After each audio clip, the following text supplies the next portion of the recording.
Welcome back mga ka-TV. Ang video na tatalakayin natin ngayon ay ang chapter 17 ng may status as an assassin obviously exceeds the heroes, at kung bago ka lang sa channel ko ay huwag mahiyang mag-like, subscribe o follow at i-click ang notification bell para ma-notify ka sa susunod na video. Paalala, ang video na tatalakayin natin ngayon ay maaaring mag-iba mula sa ilalabas na anime. Hindi ko inaangkin ang mga drawing o anumang materyales na ipapakita. Ang layunin ko ay magpakita ng suporta at magbigay ng impormasyon tungkol dito. Ang lahat ng kredito ay nananatili sa mga orihinal na may-ari. Maraming salamat. Habang pinakawalan ni Kilika ang kanyang makapangyarihang mahikang hangin patungo kay Amelia. Yumanig ang buong lugar sa tindi ng enerhiya.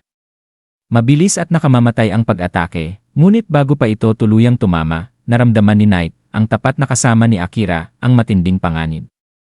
Sa isang iglap, lumaki ang kanyang anyo sa napakalaking nilalang, nagsilbing matibay na kalasag sa pagitan ni Amelia at ng bugso ng hangin.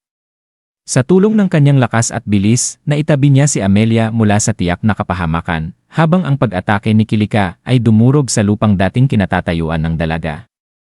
Agad namang kumilos si Akira, ginamit ang pagkakataon upang salagin ang susunod na pag-atake ni Kilika. Sa isang malakas na pagsalpukan ng kanilang mga espada, nabasag ang sandata ni Kilika sa gitna ng alingawngaw ng tunog ng bakal. Lahat ng nakasaksi, mga sundalo, mga elf, pati na ang hari mismo, ay napatigil sa gulat. Si Kilika, na dati puno ng kumpiyansa, ay napako sa kinatatayuan habang ang mga piraso ng kanyang espada ay dahan-dahang bumagsak sa lupa.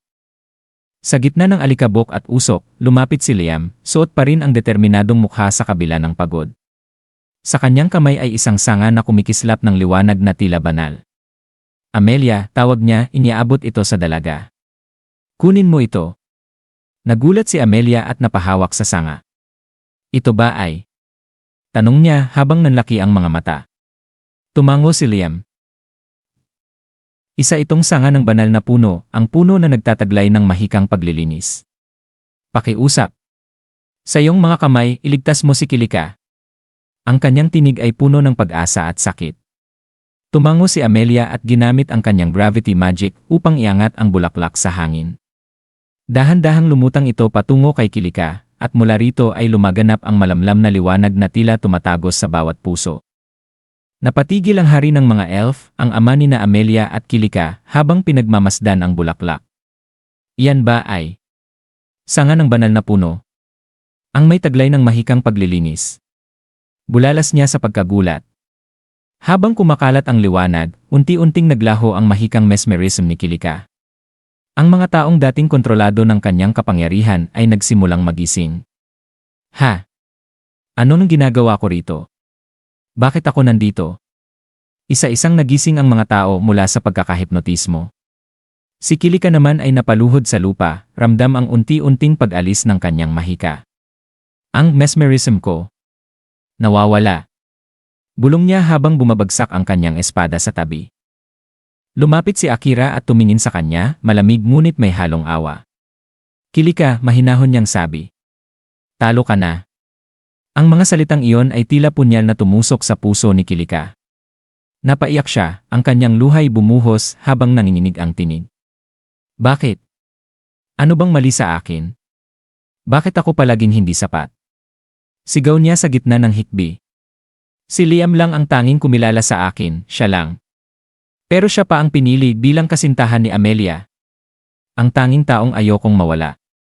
Ay unti-unting inaagaw sa akin. Humigpit ang kanyang kamao, puno ng galit at sakit. Kaya bago pa maging opisyal ang lahat, ginamit ko ang aking mesmerism sa unang pagkakataon. Akala ko, kung hindi ko makukuha ang pagmamahal o pagkilala, kukunin ko na lang pabalik ang lahat ng ninakaw mo sa akin, Ate Amelia. Habang sumisigaw siya, bumalik sa kanyang isipan ang isang alaala, isang tagpo kung saan nakatayo si Liam sa harap ng hari. Kamahalan, sabi ni Liam, patawarin po ninyo ako. Bagaman itinakdan niyo akong mapapangasawa ni Lady Amelia. Ang totoo'y, nais kong maging kasintahan si Lady Kilika. Mula noon, nagsimulang magbago si Kilika. Isa-isa niyang ginamit ang kanyang kapangyarihan upang kontrolin ang mga tao sa palasyo, kunin muli ang kanilang pagmamahal at katapatan, hanggang sa siya na ang naging sentro ng lahat. Inagaw ko pabalik ang lahat ng inagaw ninyo sa akin. Sigaw niya habang umiiyak. Kaya sabihin mo, Ama, ano bang mali sa akin? Bakit ako ang palaging talunan? Lumapit ang hari ng mga elf, mabigat ang mukha at puno ng pagsisisi. Mali ka, Kilika, mahina ngunit matatag niyang sabi. Walang ninakaw sa iyo si Amelia. Nagulat si Kilika, nanginginig ang tinig habang sumagot, hindi totoo yan. Maging ikaw, Ama, mas mahal mo siya kaysa sa akin. Alam kong ganoon. Ngunit lumapit ang hari, hinawakan ang laylayan ng kanyang damit, pinigilan siya sa paglayo. Kilika, pakinggan mo ako. Panahon na para malaman mo ang katotohanan, ang bagay na matagal ko nang dapat sinabi. Napahinto si Kilika, naguguluhan at nanginginig. Mahal kong anak, malungkot na sabi ng hari, noong ikaw ay bata pa. May ninakaw ako sa iyo, isang alaala.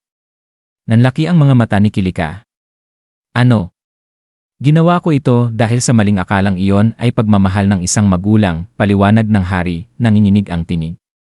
Akala ko, sa pag-alis ng masakit na alaalang iyon, mapoprotektahan kita. Pero mali ako. Sa ginawa kong iyon, lalo lang kitang sinaktan. At pinagsisisihan ko ito hanggang ngayon. Marahang inilapat ng hari ang kanyang kamay sa noo ni Kilika. Kumislap ang gintong liwanag mula sa kanyang palad. Ito ay isang masakit na alaala, anak, wika niya. Ngunit kailangan mong maalala. May karapatan kang malaman ang katotohanan. Nanginginig ang katawan ni Kilika habang nararamdaman ang pagdaloy ng kapangyarihan. Maghanda ka, Kilika, dagdag ng hari, nakapikit ang mga mata. Aalisin ko na ang mahika ko sa iyo. At ibabalik ko ang alaala na matagal nang nawala. Habang umaagos ang mahika ng hari, kumapal ang hangin sa paligid. Ang mga matagal nang nakalimutang alaala ay nagsimulang bumalik, mga mukha, mga tinig, mga pangyayaring dati wala sa kanyang isipan.